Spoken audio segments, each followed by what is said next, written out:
Katherine Mary Lane by her niece, Sister Ellen Shannon.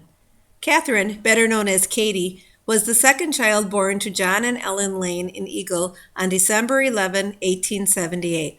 At that time, the family was living in a small shed-like building near the home of Aunt Bridget and Thomas Smith. Both the Smiths and John Lane had purchased this land in Eagle in 1869.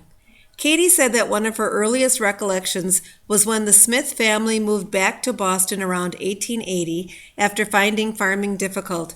She recalled that her family moved into the larger home vacated by the Smiths.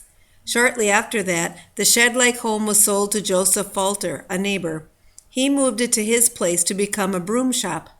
One afternoon when Katie was 3 or 4 years old, the men lifted the shed onto a horse-drawn trailer. She stood in the doorway as they moved the building down the lane, while her brother Willie ran along beside the horses until they got to the road leading into Eagle. When Katie became old enough, she and Willie walked through the fields to Eagleville School, some 3 miles distant from their farm. In a note she wrote, "The children shortened the distance by cutting across lots. They traveled through fields and woods and marshlands. They climbed hills, opened and shut gates, climbed fences, and crossed a stream of water."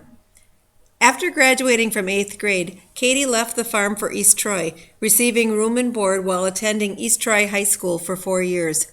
Katie returned home during the summers and assisted with the chores on her farm. For the next 2 years, she went to Whitewater, where she received her teaching certificate from the Whitewater Normal School. During those years, she secured a position doing housework in the Langdon family while attending classes. Katie began her career in 1900 and taught for over 40 years, retiring from the Janesville School District. She gave presentations at teachers' conventions and wrote articles for educational magazines.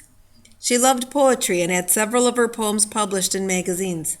She also had at least 2 books of her poetry published.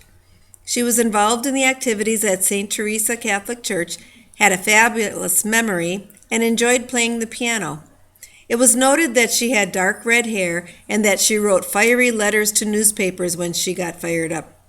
She was independent, generous, prayerful, and a very knowledgeable conversationalist. Katie loved her family, and each generation delighted coming to Eagle to visit her. On July 5, 1968, Katherine Mary Lane went to her God, to her loving family, and to her lasting home, heaven. After the Mass of Christian burial at St. Teresa Church in Eagle, she was laid to rest near her parents John and Ellen Lane and her sister Grace. Katherine Mary Lane, rest now in peace.